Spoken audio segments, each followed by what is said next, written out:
123 सरकारी प्रॉपर्टीज।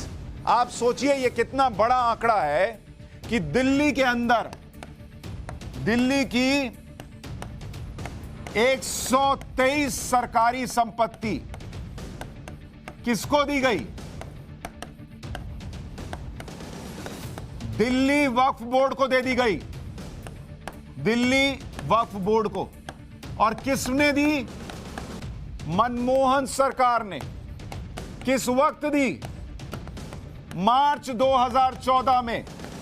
मार्च 2014 यानी चुनाव शुरू होने के ठीक पहले 123 सरकारी संपत्ति दिल्ली की वक्फ बोर्ड को दे दी गई। सरकारी संपत्ति मार्च 2014 में।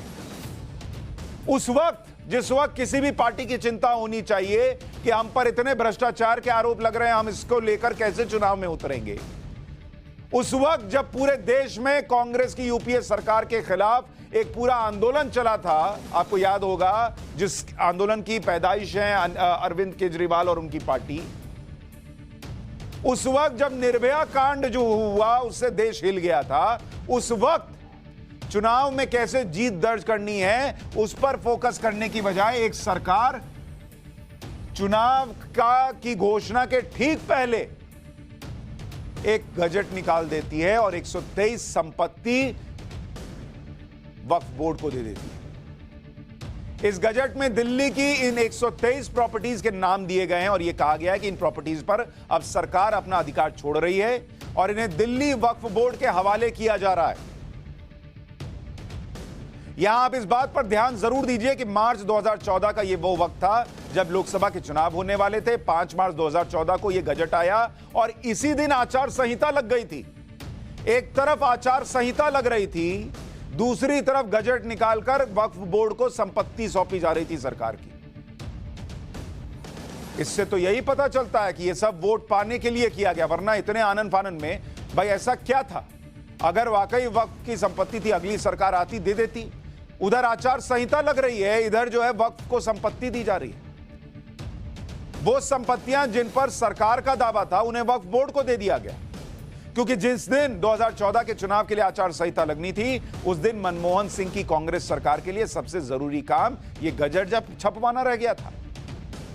ये 5 मार्च 2014 का गजट है जिसमें साफ साफ लिखा है कि दिल्ली में लैंड एंड डेवलपमेंट ऑफिस की 61 और दिल्ली विकास प्राधिकरण यानी डीडीए की 62 संपत्तियां वक्फ बोर्ड को सौंप दी जाएंगी। इस सरकारी गजट में लिखा है कि लैंड एंड डेवलपमेंट ऑफिस और दिल्ली विकास प्राधिकरण के कंट्रोल में आने वाली वक्फ संपत्तियों पर अपने अधिग्रहण के अधिकार को छोड़ देगी सरकार। और इन 123 संपत्तियों को वक्फ बोर्ड को सौंपने के लिए बस 2 शर्तें रख दी गई कि इन संपत्तियों के एवज में सरकार या डीडीए या अन्य कोई सरकारी एजेंसी मुआवजा नहीं देगी। अरे जब जमीन ही दे दी है तो मुआवजा क्या दीजिएगा बॉस? करोड़ों की जमीन दे दी है। और दूसरी शर्त कि दिल्ली वक्फ बोर्ड ने इन संपत्तियों से जितने केस सरकार के खिलाफ किए हैं उन्हें वापस ले लिया जाए। यानी एक सरकार जो केस लड़ सकती थी, केस हार जाती और तब यह दिल्ली वक्फ बोर्ड को चला जाता तो समझ में आता था, वो मनमोहन सिंह की सरकार चलते हुए केसेस को वक्फ बोर्ड से कह रही है कि आप वापस ले लीजिए और ये जमीन ले लीजिए। और किस दिन? जिस दिन आचार संहिता लागू हो रही है 2014 के चुनाव की। और ये गवाही पेपर दे रहा है। मुस्लिम वोट बैंक के लिए ये सब नहीं हुआ तो बताए कि लोग कि जिस वक्त आचार संहिता लागू हो रही थी 123 संपत्तियों का जब केस चल रहा था तो आने देते कोर्ट से फैसला। क्यों नहीं कोर्ट से फैसला आने दिया? क्यों कह दिया कि वक्फ को दे दीजिए? इन 123 संपत्तियों में कई संपत्तियां ऐसी हैं जो दिल्ली की प्राइम लोकेशन पर हैं और इनकी कीमत करोड़ों रुपए है। इनमें से कुछ संपत्तियों के बारे में आपको बताता हूं, ये पढ़िए।